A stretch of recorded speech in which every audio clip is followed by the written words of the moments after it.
Hi Year 4, we really miss you still. I hope you've been enjoying listening to Miss Chambers read the story as much as I have this week. Thanks. We're really lucky that we've got to be together for some days this week because we're still in school. Yeah, there are children here who are at school because they've got 2 key workers who need to go out and work. So they've come in and it's been really quiet. We really miss you all, and they've been getting on with the home learning that hopefully you've been doing at home too. So we're going to read chapter 4 and we're going to find out, has Varjak had a dream? We know that he normally likes to dream when he goes to sleep. Let's find out what he learns in this dream. Chapter 4, Varjak dreamed. We were right. He dreamed he was standing on a mountain at sunrise. The air tasted sharp and sweet, like wild mint. Everything seemed brighter and clearer than normal. Everything was glowing with silent sunlight. The sky was so clear and blue. He could see the stars, though it was daytime.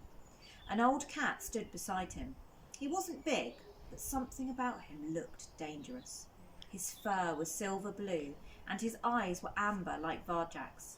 It was Jalal, Varjak's ancestor, who he met in dreams and who taught him the way.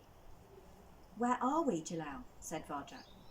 "The mountains of Mesopotamia," said Jalal. "We are on top of the world. Everything starts here." He gestured at a silver stream shimmering beneath them in the sun. The stream flowed down into a river that wound through hills and valleys below, making the world green with life.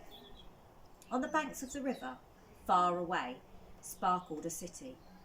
"You were down there when last we met," said Jalal.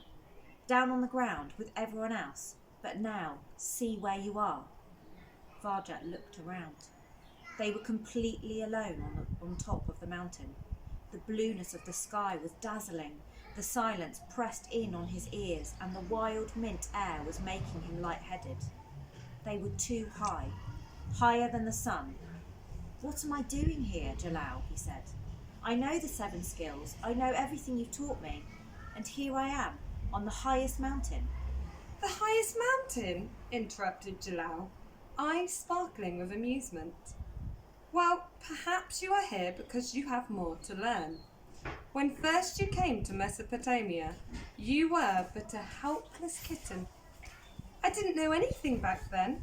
I thought I wanted to be a great fighter." "And you no longer wish that?" said Jalal. "That is good, for truly great fighters know there are things more powerful than fighting. Seeing, for instance." "I don't want to be a fighter," snapped Varjak. The old cat looked at him calmly. "Anyway, seeing's not powerful," he muttered. "Everyone knows how to see." "Yes?" said Jalal. "You know how to see, and yet you say you're on the highest mountain." Varjak looked down. He saw the hills and valleys below. He looked up, and he saw the sky with stars as clear as day. No mountains above him, only sky. "That's right," he said, "the highest mountain."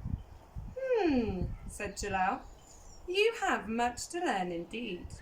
Now see what is behind you." Varjak turned round, and what he saw he would never forget. A whole range of mountains reared up above him. They were impossibly huge and white. Their sheer faces filled the sky, massive, unknowable, a perfect mystery. And he was only on the lowest peak. "There are more mountains beyond those too," chuckled Jalal, "and more even higher on the other side. Look in the wrong direction and you would never notice them. But up in those mountains, perhaps you will learn what is more powerful than fighting. So come now, Varjak, come climb with me." So I wonder what is going to be more powerful than fighting. Do you know what's more powerful? I don't know, but I can't wait to find out on Monday when you hear our next chapter. So we'll see you on Monday for chapter 5, where one of us will be reading. We won't be together, we'll be working from home, but I'm sure you'll see some videos of us and see what we're getting up to. We miss you. We do. Have a lovely weekend and keep using those gem powers. Bye-bye. Bye.